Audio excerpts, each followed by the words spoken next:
Welcome and let your journey to soul expansion begin. I'm your host, Kristen Kaczynski. This show will take you on a journey of expansion, encouraging you to release the limitations of your mind and lean into the wisdom of your soul.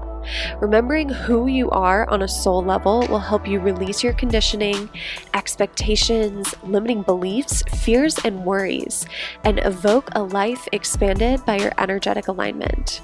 Whether you're an entrepreneur who wants to grow your income and impact, or someone who knows in your heart of hearts that you're made for more, this podcast will help you awaken the power that's already inside of you, allowing you to attract an easy flow of money, clients, opportunities, and fulfillment.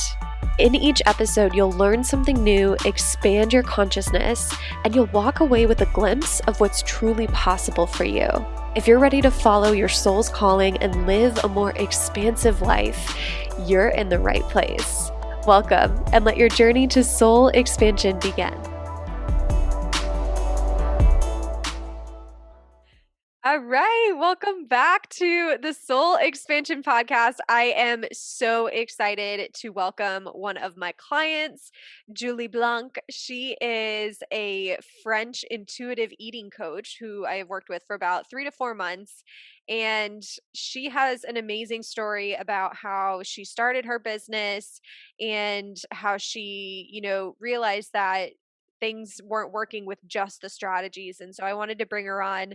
So for those of you who are working with a lot of the strategy and now maybe listening to this show, you're starting to get interested in more of the energetics and the mindset, Julie can share her own journey and add some inspiration for you. So welcome, Julie. Hello, everyone. Thank you for having me on the podcast. We're so happy to have you here, and I'm so happy to have you here. It's been so Thank much fun you. working with you and watching you grow. And I want you to just start at the beginning. Like, how did your whole business journey start? Sure. So I worked in hospitality for 8 years, and I got to the point where I was just so tired of it in every literal sense. I was exhausted. So I decided to start a business to help night workers to take care of their health. And it started with food because I've always thought that food is really important to life.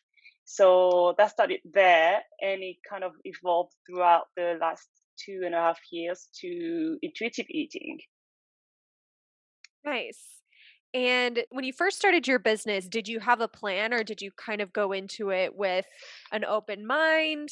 Did you hire a mentor right away? What did that look like? I had absolutely no plan. I don't think I knew what I was doing. I was just like, okay, I'm done with hospitality. I wanted some freedom. I actually started doing like a yoga teacher training because I thought that would be the solution. So I had no plan for like a year. It took me a while before I understood that I needed someone to help me to build my business, but also just work on myself. Yeah. Yeah, and do you feel like it took you a while to kind of figure out what exactly you wanted to do as well for your business?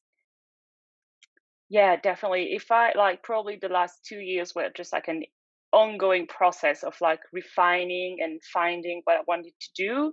And even today, I feel it's always evolving. Like it's the shifts are smaller, but it always shifts a little bit because you grow as well so much that I feel like but maybe that's only me. I need to always reassess where my business is going and what kind of thing I want to work with. So it definitely is like an ongoing process. I definitely don't think it's only you. I mean, if you look back at my business journey, it was much the same. If you are just tuning into the show and if you haven't heard my full story, I actually started out in, health and fitness, influencer land, and then that didn't really work out. So then I was like, okay, well, I've gotten really good at Instagram. Maybe I'll be an Instagram coach. And then that was okay, but then I wanted to evolve and expand, and then I became a business coach. And then I crashed and burned in my own business. And that's when I turned to spirituality and mindset. And that's, the current pivot that I'm in right now. But I feel like it's so true with business. We get into it with one idea and then we kind of stumble upon our true path. And I guess I'm wondering, at any point were you like nervous to change directions or to pivot your business, or was it all very natural? No, it was when I did the biggest pivot was when I went from like night shift workers and I had like built a solid business. I had invested in like a YouTube coach to make videos and all of this, but it wasn't working out for me. I could feel it. It wasn't what I wanted to do. So the pivot there was really, it took me probably about 2 to 3 months to do it, to actually get to it and understand where I wanted to go, because I was so like scared, and also like the idea of like how much time, how much money you ever had already invested. All of this was just like very scary. But once I did it, it was just like a big flood of relief. I was like, oh yes, feeling so much better. I love that. Yeah, I've experienced that as well where like I knew I needed to change directions, but I kind of like put it off, so to speak. I procrastinated it for a while because especially you mentioned you already had an established business, you had already invested a lot in your night shift worker business. So to and for me it was much the same. To change directions after you have an established business can be really scary because it's like you remember what it took to get there. And like that was a lot of work. It took a lot of time. But I guess my advice for the listener is that when you are changing directions, it's not like you're starting from zero because you have Mm, all the knowledge that you have built up with your other business or with your other niche or industry, and you can apply that knowledge to the new direction. And so you'll be able to scale that much faster and get started that much faster. But talk about this sensation of relief. So when you shifted into intuitive eating and you were like, okay, this is what I want to do, when you compare how you felt before with how you felt after, what was the change like on an energetic level that you noticed? so before it was just about forcing things. It was just like, oh my, like everything was an effort. I had like, even if I had to make some content, it was really hard. I never knew what to talk about. I always felt something was wrong, was off. It's just like you can't really put it into words, but you've got this feeling that something is deeply wrong, but you don't know what it is. But when I shifted, it was just so easy. Like everything came to me really easily. All the content, all the pillars, all the message I wanted to get through to my audience. And in a way, yeah, it was just like really like this, like I have to do things and I have to force myself to do these things against like, I mean, you still have the days where you don't feel that motivated, but they're just these days. They're not like every day, every hour, every things that you want to do that are just like hard. It comes just much more easily. Totally. I love that. I love that contrast of like the force and then more of like the flow or the energy sucking versus the energy giving business. And I feel like that's such a big shift that if you're listening to this show and you're like on the precipice of a pivot, or you're going to change directions or change your niche or change your offers around, you know, that's where it really helps to tap into your intuition and to tap into, if you study things like human design, which I'm by no means an expert in, but if you study some of these things that teach you how to like listen to your body and listen to your energy and listen to your intuition, that can kind of give you that kick in the ass to help you make that shift.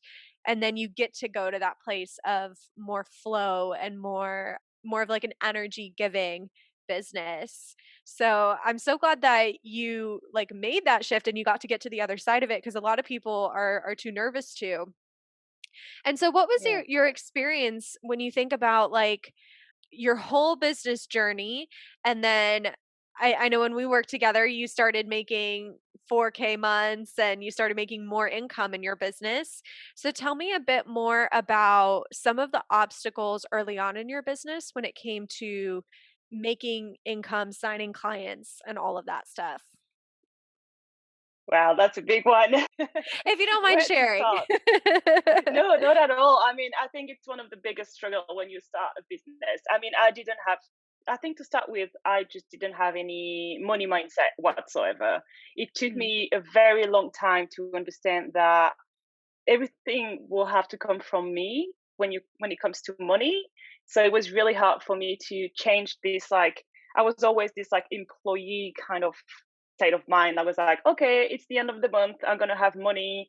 I didn't even think about, like, the things like, oh, I'll have to give a price. I have to talk to people to actually buy things off me. I mean, it was just like, I don't know. It was like, the money was out of the equation when it's actually in the middle. So when I started, it was really, it took me, I think, honestly, it took me about a year and a half to get to the point where I was like, I need to work on some money blocks, because Mm. I didn't realize before that it was holding me back from making money. Yeah, and so what was that year and a half? So you mentioned operating kind of like in the employee mindset, getting to the end of the month and expecting the money to be there. So what were like some of the behaviors or the actions or even the limiting beliefs that you remember from that time? I think the first one was like undercharging. Like back then when I was Mm. doing like yoga classes, I was doing like so many private classes. It was like really high quality, and still I charged like €10 an hour, which is like Whoa. so cheap. Yeah, I know. And it's like the Yeah. undercharging, over delivering as well. Like I knew all my students, I knew all have wanted to do with them. So I think that was the first one. And also because like I wasn't charging enough, I didn't make the money that I wanted to. So I got really angry at money in a way. I was like, okay, why some people are online and making so much money, and I'm trying to do the same, but I don't get that money. Even when I shifted into coaching with night workers, I mean, when I first started coaching, I charged €150 per month. So Whoa. Oh my it was gosh, I didn't really know like, that. I didn't Oh my tell you. gosh. You've come a long way. Wow. Yeah, and so when we're undercharging, like you mentioned you were angry with money, and I can definitely relate to that from earlier times in my business, but it's like what people don't understand when we undercharge, because there's a lot of money mindset stuff that goes with undercharging. One of the ones that's really common is, well, I don't know if anyone's gonna really pay me that, or I don't know if people can really afford that. And the problem is people can afford that, and if you're undercharging yourself, then you're going to show up with like lower quality energy for those clients, because you're going to be angry that you're not getting paid what you want, even if it's unconscious. And you're going to have lower quality clients that are not as committed, and not saying like that they're like bad people or anything, but like if you're paying $10 or $150 for coaching, you're not going to be as invested as someone who's willing to pay $1,000 per month for coaching, or $2,000. And so that's something that's so important to realize, is it's actually a disservice to both you and your client if you're undercharging, because you're not going to be the best coach you can be if you're not getting paid what you want to be paid, and they're not going to be as committed to their growth and expansion. So charge your worth. Yeah, no, absolutely. It was just like, and for me, I got really like even mad at my clients, like because I was like, why am I doing that for this amount of money? It's just not that Mhm. much. So it was not a good place to be, definitely. Yeah. Yeah, so undercharging was one. Was there anything else that kind of was coming up before you started doing money mindset work? Ah, limiting belief. Yeah. Like what? I think the biggest one is always like, are people going to pay that? Am I worthy that amount of money? I don't know. I can't remember all of them now, but I think the biggest one is like it's too expensive. People are not going to buy. They don't have the money to Mm. pay that amount for, because especially when I started with night shift workers, they don't make tons of money. So I kind of assumed that they didn't have the money to pay that. But you never know, because you never know like the person's life, and they might have savings or access to money on any other way. But you don't think about that. You just think about the income, and you're like, oh, they don't have the means. They can't afford that. So I was just undercharging for this reason as well. Yeah, it's so true. And I mean, obviously, like everyone's situation is different, and I like to be conscious of everyone's money trauma and their different situations. And one of the things that's been helpful for me is even just like mentally, I distinguish between having the investment, so that's like cash in the checking account ready to pay for it, having access to the investment. And for me, that means having savings, having family income that you can use, being able to access a loan or even like a zero interest credit card, having some sort of like financing option available to you. I call that having access to the investment because you Hmm. can get access to it, right? And then Yeah. not having access to the investment. And so we're not selling to the people who do not have access to the investment. And if we are, we're offering if you feel called to, I'm eventually going to be offering sliding scale spots and that sort of thing for that, population. But for people who have access to the investment and people who have the investment, yeah, there's so many sources that we don't think about as coaches who are selling our services that they can receive the money they need to do something if it's important enough to them. And I've had clients where they in the beginning, they gave me a lot of money objections, but then it turns out they had like stacks and stacks and stacks of money in their savings account. So it's like, obviously know who you're speaking to and understand that everyone's money situation could be different, but also know that even if you have the money, there's still so much fear that comes with investing. And, you know, part of our jobs when we're selling is to help people understand, okay, is this fear from a place of like, I will not survive if I invest in this, like Hmm. a fear for your safety, or is this a fear of up leveling? And a lot of the times it's more that fear of up leveling or that fear of change because when they commit that much money, they know they're actually going to have to do the work. And that's part of the magic, right? It's so interesting. Yeah, no, absolutely. And I see with my clients as well, because most of the time my clients, they come from like a very deep like diet background. They've been dieting for ages, and all of a sudden I'm just like offering a solution that's completely different, and they're like, "Ooh, I don't know, I want to change, but I'm not too sure." And I definitely agree on the fact that we need to help them see that it's good for them. This is the right decision. But when I'm just from this limiting belief, I am now to the place where I'm like, everyone is free to make his own choice. I'm not forcing everyone. I'm just trying to help them make the best choice for themselves. Yeah. Yeah. And I mean, that's all we can do, right? Like we can, do our best to support people through their fears, but at the end of the day, they have free will, we have free will. So, yeah. If you are a coach or a healer that is tired of chasing after leads, tired of worrying about where your money's going to come from each month, and tired of using sleazy sales tactics that make you feel icky and make your audience feel icky, I have just the thing for you. So after working with over 100 coaches and healers, and also after observing what happened in my own business scaling journey, I realized that there is a massive upper limit to complicated strategies. And what I found was you don't really need complicated strategies to be able to market and sell your programs. At the end of the day, all you need are basic marketing and sales skills, and then it comes down to your energy and your mindset. And Divine Feminine Sales has you covered on all three.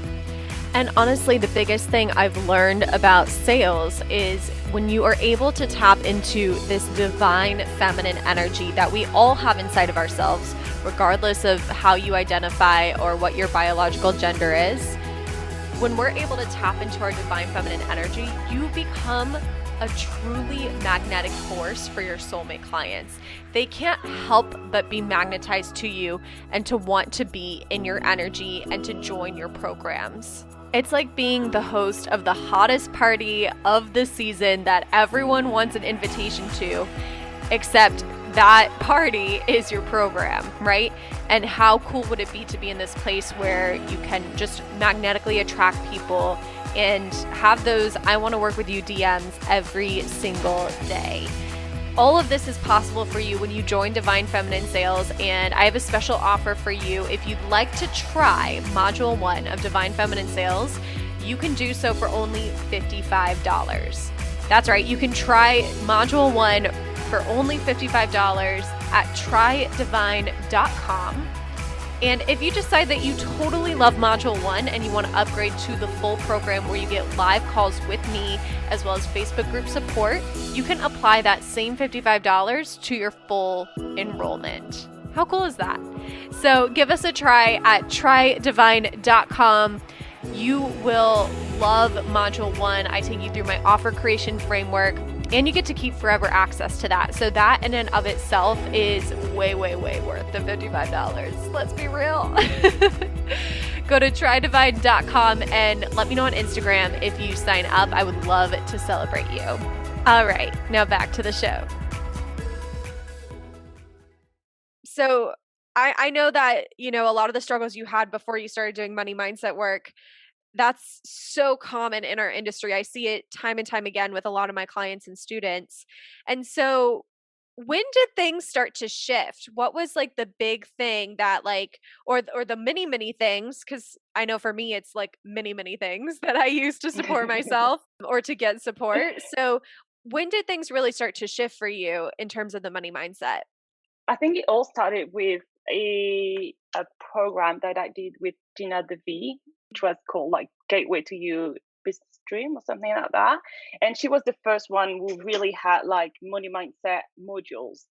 And it kind of like it hit me. I was like, this is why I've been struggling so much with this, because I was in this place where you put so much energy, but you don't get much money. But like the return on investment is not really good, and you get really frustrated. So I was like, okay, I need to do something. And you know, I guess the universe sent me this email, and I got this email. I was like, oh my god, this is me. Like, I need to work on that. So it started with her, and then from there, it took me to a place of like working more on like spirituality, on really like deep, blocks or trauma that I could have with you around money. So it was like also like an ongoing process. Probably started last August, so less than a year ago. So it took me a while to get there. Yeah. Yeah, and there's so many layers to the work. So it's kind of like what I always think with mindset work is like there is no destination. It's like ongoing, like it's an ongoing practice. And as you started to peel back those layers, was there anything that surprised you as you started to, expand your money mindset and your wealth consciousness? I think the biggest realization for me is we are creating our own limits, but really, literally, like we believe, or we let to believe that the amount of money that we can have is finite. That it's like when you work again, it's like this employee mindset. Like you can have this, the best salary you can have is that much, and it won't go any further. And I didn't really realize that I had the power to kind of make as much money as I wanted to. I'm not saying that now it's just like this, but I shifted to this place where I don't know, it's just it's not a struggle anymore. It's just like this thing that comes around, and it's easier. So I don't know if that's really clear. No, I love that. And like what a big shift to have money not be a struggle anymore. And to so do you feel like you're more like detached from it and like you're more open and maybe more like less of like an emotional attachment to money, or is that still a work in progress? It is definitely a work in progress. I'm just getting to this point where I've realized like the more I get obsessed with money, the less I will get. So I'm just Mm. trying to get like being in this place of like being open being open to receive, but not being like like when you just want it so badly that you think about it every time, and you're just like desperate, and you're just like I need it, which is not like a very good energy and vibration to be in, really. Totally. Like that grippiness of like which you see this not only with like wanting to attract money into your business. Sometimes we can get grippy around like our leads and we can follow up 10 times because we're like, I want the money. Even if like our heart is not saying or our soul is not saying to follow up, sometimes our mind wants to. But the grippiness can also show up with like how we're spending money, if we're like being very like kind of like choking our money and saying, "Oh, I can't afford that," or, "I can only spend this amount and I can't get that thing that I really want."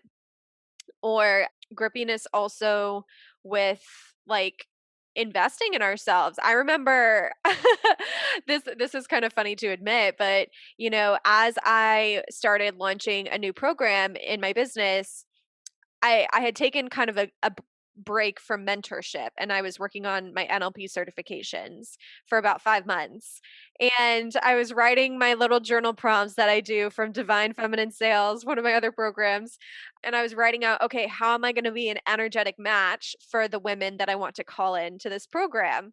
And the first, like when I got to the question where it's like, okay, what are you not doing that is preventing you from being an energetic match? And the first thing I wrote down was, I haven't invested in a mentor, even though I know I need one right now.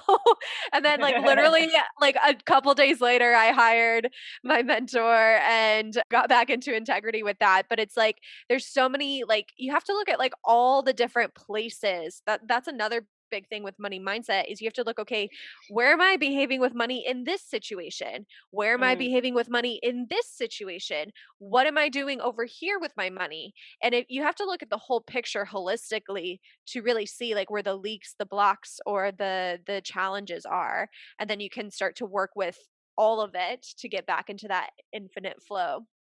For me, it was just the spending was just really hard. Like we've talked about it, but like being in this slack mentality about around spending, I didn't realize that. Like I didn't realize, as you just said, that money is just everywhere, and so it's hard sometimes because like I was working on like receiving, but I didn't realize I wasn't working about on like spending and releasing the money. So it's hard Mm. sometimes to have all this like places to look, and that's why I think it's really an ongoing process with so many layers as well. And as you scale your business too, and as you get more money too, it's like, oh, all your little parts get activated. I know for me, like I just had a $30,000 May, and that's the highest cash amount I've ever made in my business. And all my little parts were like, oh, we're freaking out now. Because it's like, for me at least, my achiever wants to come online. That's one of my survival patterns. She wants to go achieve things, go like do everything. So I have to like reel her back in and say, no, we're good, we're okay. And then sometimes I'll get like physical manifestations too. Like if I make more money, then I'll have like a period of anxiety or insomnia or Mm, something. I have to like learn how to hold myself in that. And it's so interesting. We think of money as just like this like numerical, logical, black and white thing, but like the way our bodies react and our energetic system reacts to getting more money or having less money really affects the outcome of where our next money is going to come mm, from. And I don't know if you've yeah, noticed that in definitely. your own system, like after you had that 4K month, or after started working toward a higher income month, did anything, if you're open to sharing it, did anything get activated within you? Yeah, I think for me, I'm still in this like kind of feast and famine cycle. So yeah, I got this like a very good month, and it was just really good. Like the feeling was really nice. It was just this good feeling of like being safe and at a good place. But also that like I didn't even have time to think about it, that all the old patterns were back in. So like Mm, May was just like a rocky month because all the old patterns kicked in back in, and I'm now working on like being more aware of this like cycle. When I look back throughout the two and a half yeah. years, I could see it, like even if the amounts are just less, but I can't see the just up and down and up and down. It's like up, oh, all good, and then oh my god, I'm scared, huge down, Yeah. and then up and down again. That's so true what you're describing. And like the awareness is the game changer here, right? So like Mm, you've developed so much more awareness even since I've been working with you, that now you'll be able to know, just like I know, like my system got activated today because of how much money I made this month in May. And like I know part of the reason why that's happening is because it's a new level, right? So now you can go into these patterns and say, okay, I see you, I'm here for you, what do you need? Right? Because there's often when our system gets activated, it's an unfulfilled need. So you can come back home to yourself mm, and say, okay, what do I need? I need safety. Okay, feel how safe this chair is, feel how safe these walls are, feel how safe I feel with my puppy in my lap. Or what do I need? Love. Okay, I'm going to give some love to myself. What do I need? Rest. Okay, I'm going to give myself permission to rest. And so that's something that you can take away now that you have the awareness of the pattern, and Mm-mm. like you can see the pattern and say, okay, what do I need to get out of this pattern? And then the Yeah. other thing with that, you mentioned how you notice the same patterns looking all the way back, but with smaller amounts. And so money becomes the amplifier of our patterns, right? So if we have more money than whatever patterns we had with less money, if we haven't done the work to process them, heal them, to Hmm. hold them, to have the awareness of them, they're going to keep showing up and keep showing up in bigger and bigger situations. And I don't know Yeah. if you notice that as you've scaled your income, that it seems like the pattern is more obvious now because you have more money. I think it was for last month because it was my Mm. highest income since that started, and I think it was really unconscious of me. Like I went from the highest to the lowest, almost. Yeah. So I think I see it now, and I think for me, what I need is the trust, like the certainty that it's gonna keep going and it's gonna keep coming.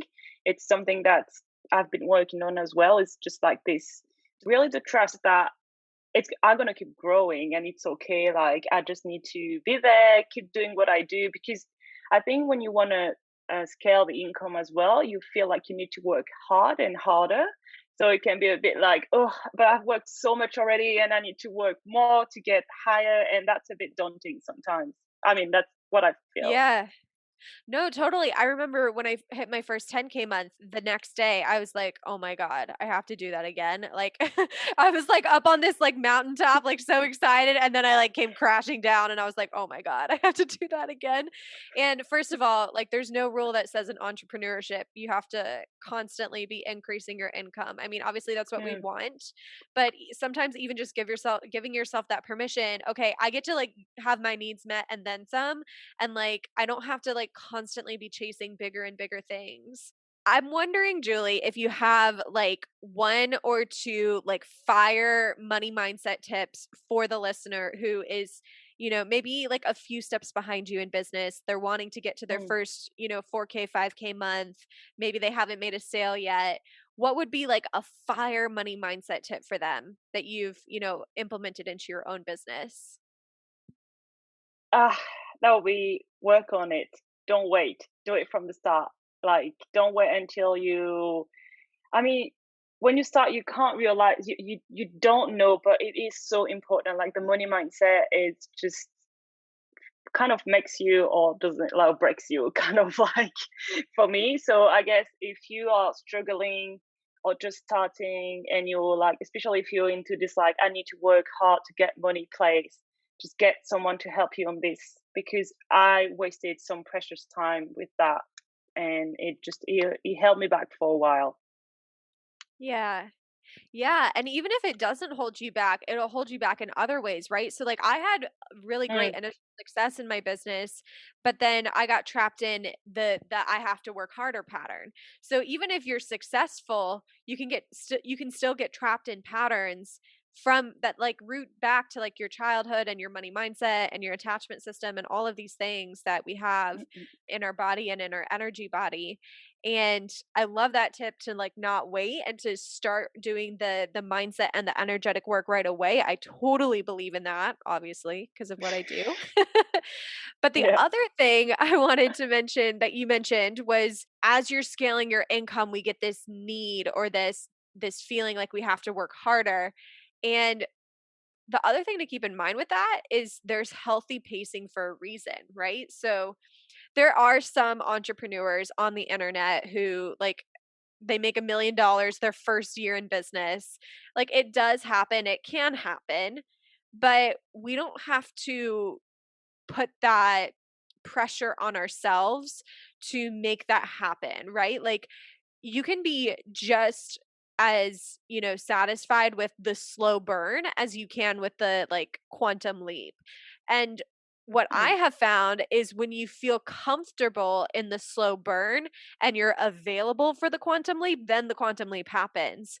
But if you're chasing the quantum leap and that's like you're like desperate for it, then you're going to feel that constant up and down cycle of like having to work super hard all the time versus like getting really really comfy in the slow burn and the slow steady growth, and then you get those big jumps organically.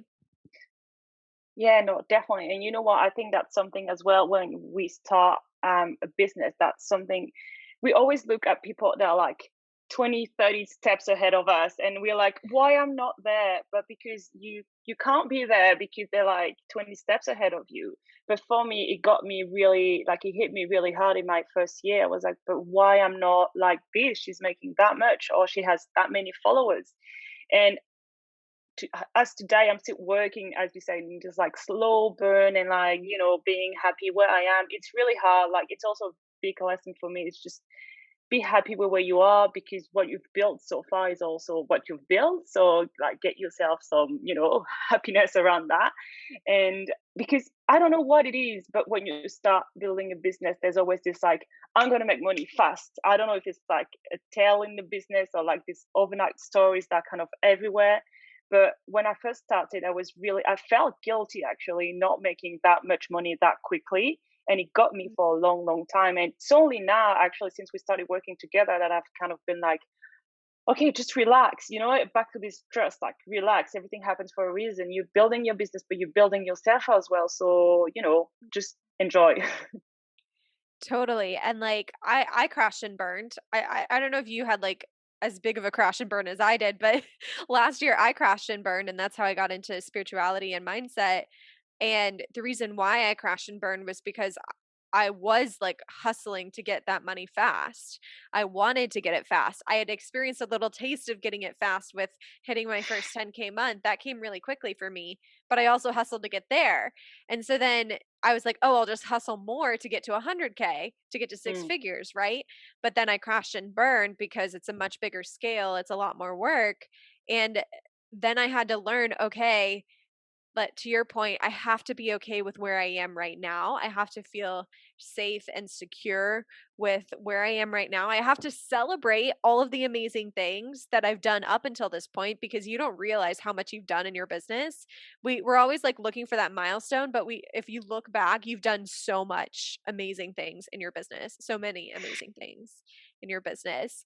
And so when you're able to hold yourself in the now moment and to not like constantly be thinking of the future and thinking about where you want to be day in and day out to the point where you're not even experiencing the present, then you get stuck in that like endless working cycle of feeling like you have to do more, mm, or you get stuck in the cycle of procrastination.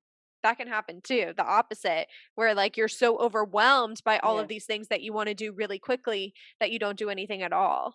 So well, thank you, Julie. This has been amazing. It was Last really great.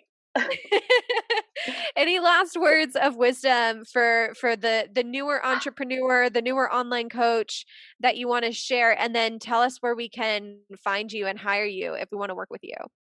I guess I'd say be persistent, but have faith. Faith in the process and faith in yourself because I was very persistent, but I didn't believe in myself and my business. So it was a big lesson that I learned lately. And you can find me on Instagram, but that will be in French. So I don't know if that's going to help. I can maybe you can add the link in the description if anyone wants to learn a bit of French. If we have any French listeners of the Soul Expansion podcast, go check her out. We'll add the link. Do you have a website also? I don't even know. I'm your business coach and I don't know if you have a website. I do, but honestly, don't use it much. I use Instagram Okay. mainly. So if you want to come and say hi, even in English, just do it. I'll be happy to talk with you. No worries. I'm like, how bad does that make me sound that I don't even know you have a website? I'm glad you don't use it though, because otherwise I'd be like, oh my God, I need to like pay attention more. But yeah, you mostly use Instagram. And any French listeners, check her out. She's an intuitive eating coach.